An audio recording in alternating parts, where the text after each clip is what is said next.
akan menanggung itu. Jadi ini luar biasa mereka ini. Nah, yang paling konyol lagi, kita yang dikorbankan, kita lagi yang dimintai donasi untuk menunjang kehidupan mereka di sana. Jadi sudah luar biasa sekali ini. Bang, mohon maaf Bang. Sepertinya kita jangan ke ranah itu Bang. Kita fokus pada substansi saja. Soalnya takutnya nanti teman-teman kita yang menonton tadi kan merasa diserang. Biar Pak yang panas Bang. Iya. Gitu, Bang. Iya. Iya, pokoknya kalau perlu siapapun yang mengatakan Katolik itu penyembah patung, bajingan ya. Betul. Silakan dilanjut Bang. Silakan. Ya. Apakah saya mau pasang rem tangan Bang Beruang atau saya mau lost rem ini? Kalau dari saya begini Bang Yefta. Iya, siap Bang. Bang Yefta Siap, begini. Kita harus fokus saja kepada substansi apa yang mereka sampaikan. Itu yang kita kritisi. Tapi kalau pribadinya saya rasa nggak perlu lah Bang ya. Baik, silakan lanjut Bang. Jadi begini Bang. Jadi narasi pertama dari si E ini ya, yang mengatakan penyalipan rencana iblis. Ini narasi pertama yang seharusnya dia kalau sadar, dia harus segera meminta maaf pada saat itu. Mengatakan bahwa, oh ini saya sudah salah bernarasi mengatakan penyalipan ini rencana iblis. Tetapi dia menutupi. Dia berusaha menutupi dengan membuat narasi lagi. Yesus punya Tuhan, buang konsep Tritunggal ke tong sampah, Kristen boleh berpoligami, buang kata alat terjemahan Lembaga Alkitab Indonesia ke tong sampah. Terusan lulusan sekolah tinggi teologi itu pengetahuannya tidak sama, tidak lebih dari anak sekolah minggu. Alkitab mengajarkan politeis, ya kan? Jadi luar biasa. Akhirnya masih banyak lagi dan ini akan dia berbuat terus. Dia tidak akan pernah sadar bahwa dia sudah membuat kesalahan dari awal. Nah ini dia. Nah sebetulnya yang kita harap ini dia dengan berbesar hati harus tampil untuk memohon maaf, mengatakan bahwa oh ini saya sudah salah bernarasi, saya memohon maaf kepada semua umat Protestan dan Katolik Indonesia yang mana saya sudah menarasikan tentang kekristenan itu keluar dari ajaran Alkitab dan ajaran bapak-bapak gereja. Nah ini dia, ini yang kita harapkan. Sebetulnya poinnya di situ, kita harap supaya dia tampil untuk memperbaiki kesalahan yang dia buat itu. Begitu untuk sementara, silakan lanjut.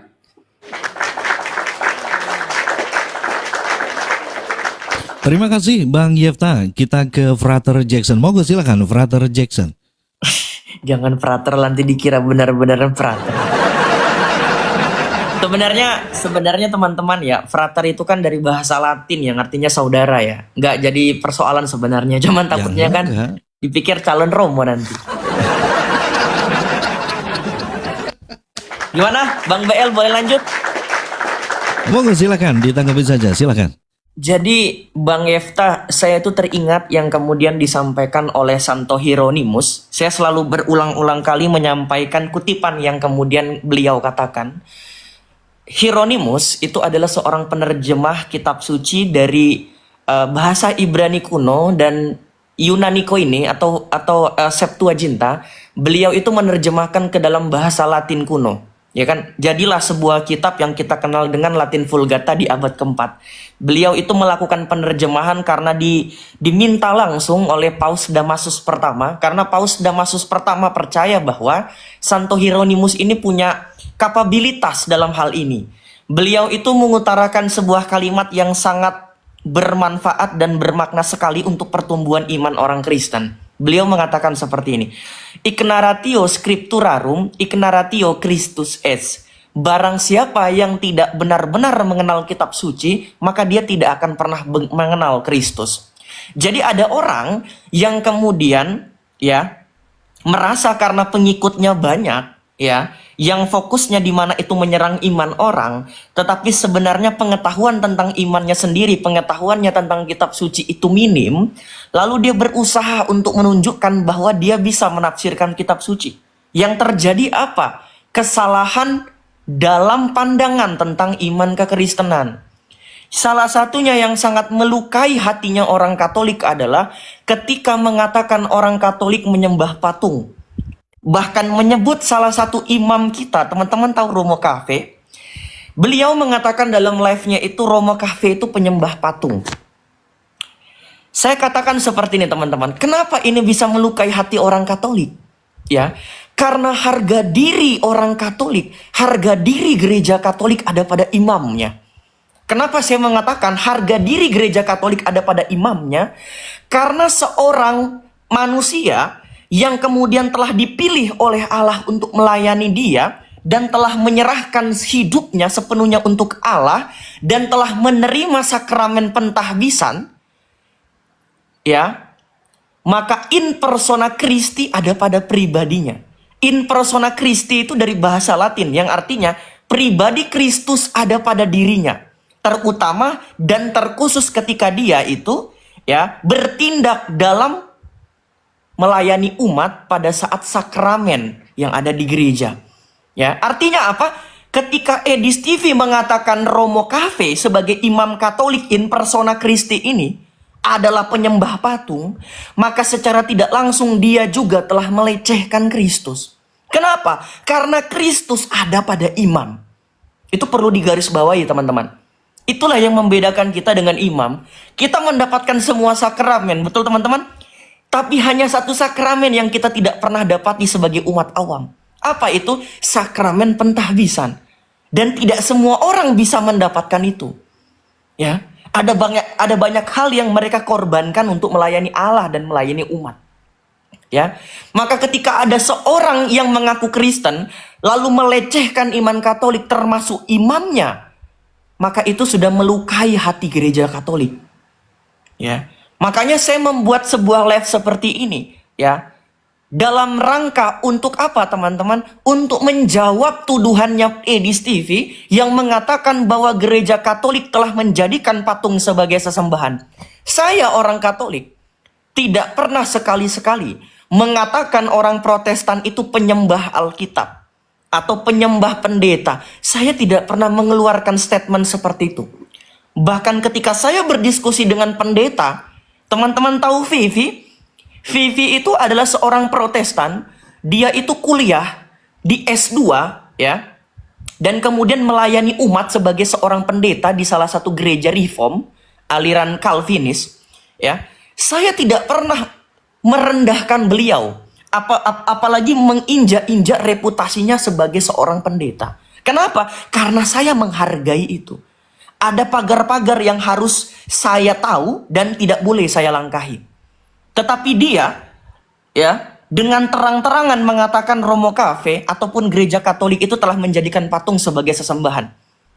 Dan ini menjadi ultimatum kepada umat Katolik. Masihkah Anda dengan sadar, dengan mengetahui, dengan mengerti Anda masih mendukung dia, masih menonton live-nya, dengan hujatan yang dia lemparkan ke muka Anda sebagai orang Katolik? Ini menjadi tanda tanya. Saya tidak pernah memaksakan Anda untuk mengikuti dia ataupun meninggalkan dia. Tetapi kalau Anda punya moral yang baik, ya, ketika gereja Anda dihina, teman-teman perlu tahu, gereja Katolik itu berdiri 2000 tahun yang lalu, ya, dengan seluruh problematik yang telah dihadapi oleh gereja Katolik, baik dari internal ataupun eksternal. Betul, teman-teman? Ya. Bahkan umat Katolik itu rela menumpahkan darahnya, mengorbankan nyawanya, menyerahkan semua yang dia miliki untuk apa? Untuk imannya. Apa yang dikatakan oleh Ignatius dari Antioquia yang menegaskan gereja yang satu, kudus, Katolik, dan apostolik? Apa katanya Ignatius? Sebelum dia dicabik-cabik oleh dua singa dan dipertontonkan di depan halayak, ya, dipertontonkan oleh orang-orang Roma pada saat itu, dia mengatakan seperti ini. Kamu tahu bahwa aku tidak pernah melakukan sedikit pun kesalahan kepada kamu. Tetapi karena imanku yang teguh kepada Kristus Yesus, kamu rela menganiaya aku dan menjadikan aku sebagai santapan para singa ini. Apa kata Ignatius? Tetapi ketahuilah, sekali-kali singa ini tidak akan pernah berani untuk menyentuh hatiku. Sebab di dalam hatiku terukir nama Yesus Kristus orang Nazaret itu. Perhatikan. Setelah itu apa, teman-teman? Dua singa yang kelaparan itu mencabik-cabik dagingnya Ignatius. Apa yang dia katakan ketika dia itu diserang oleh singa? Ya Tuhanku Yesus, kepadamulah kuserahkan nyawaku. Ya. Ignatius dari Antioquia adalah seorang tokoh bapak gereja, seorang uskup yang hidup di abad pertama dan abad kedua, ya, yang dijuluki sebagai Theoporos, yang melayani umat di Antioquia, yang menegaskan tentang peran gereja yang satu, kudus, Katolik, dan apostolik itu, rela mempersembahkan nyawanya kepada Tuhan dengan bahaya yang dihadapi. Dan ada banyak sekali umat Katolik yang menumpahkan darahnya. Demi apa? Demi imannya. Lalu kamu yang tidak ada pernah memberikan sumbangsi apa-apa kepada kekristenan, kamu menghina gereja Katolik yang mempertahankan iman kekristenan, itu bukan perbuatan yang terpuji. Kenapa saya katakan bukan perbuatan yang terpuji, teman-teman? Asal kalian tahu, yang mempertahankan Yerusalem, yang kamu katakan sebagai tanah suci, yang mempertahankan, ya, seluruh peninggalan sejarah kekristenan, makam kudus Yesus, tempat Yesus itu dilahirkan, tempat Yesus dimakamkan, tempat Yesus berdoa, tempat Yesus mengadakan mukjizat. Siapa yang mempertahankan seluruh peninggalan kekristenan itu? Kalau bukan gereja Katolik, siapa? Iya kan? Apakah pada saat itu kalian ada di sana? No, hanya ada gereja Katolik.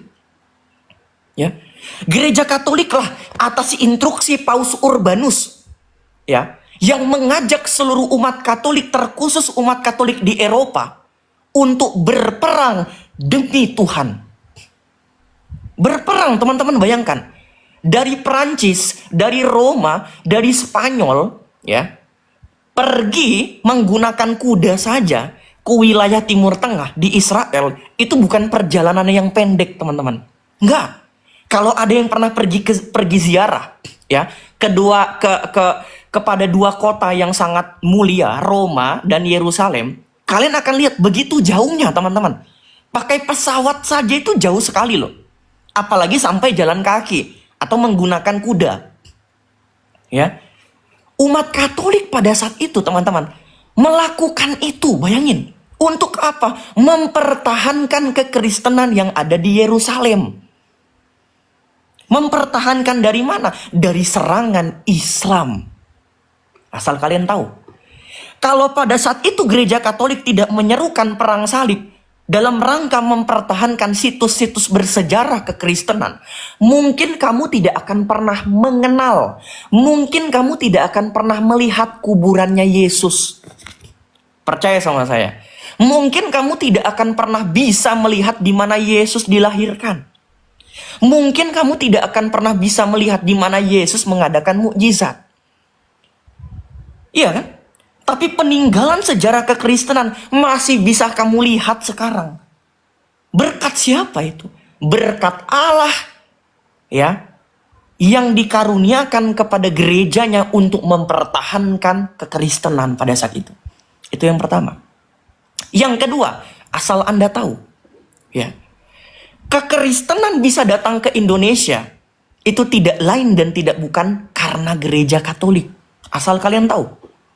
Kalau pada saat perang Lepanto, perang Wina, Ottoman Turki di bawah kekuasaan Islam, ya, di bawah kekuasaan Mehmed II dan penerus selanjutnya, berhasil menaklukkan Eropa, berhasil menaklukkan raja-raja Katolik, ya, dan menjadikan Eropa itu mayoritas Islam. Mungkin kamu, Anda, Bang Yefta, Bang BL, dan kita semua bukanlah Kristen. Bukan Kristen. Bisa jadi mungkin ketika Turki itu berhasil menaklukkan Eropa yang tadinya adalah pusat kekristenan Katolik, mungkin saya dan kamu semua bukanlah Kristen. Kita Islam. Tetapi apa? Gereja Katolik mempertahankan imannya, ya, dengan seluruh kemampuan yang dia miliki atas doa restunya Bunda Maria. Maka tercetuslah sejarah Rosario. Iya kan? Ottoman Turki itu berhasil menaklukkan kekristenan yang ada di timur. Apa itu? Ortodoks. Yang pusat kekristenannya itu berada di Konstantinopel, Turki. Hingga pada akhirnya apa? Timur Tengah menjadi mayoritas Islam. Apa yang dikatakan oleh Sultan Mehmed II? Setelah dia berhasil menaklukkan Konstantinopel, dia mengatakan, kita, demi Allah, kita akan menaklukkan Eropa, terkhusus Roma, dan menjadikan altar Basilika Santo Petrus sebagai tempat makanan kuda. Itu perkataan siapa? Perkataan Sultan Mehmed II. Saya akan menjadikan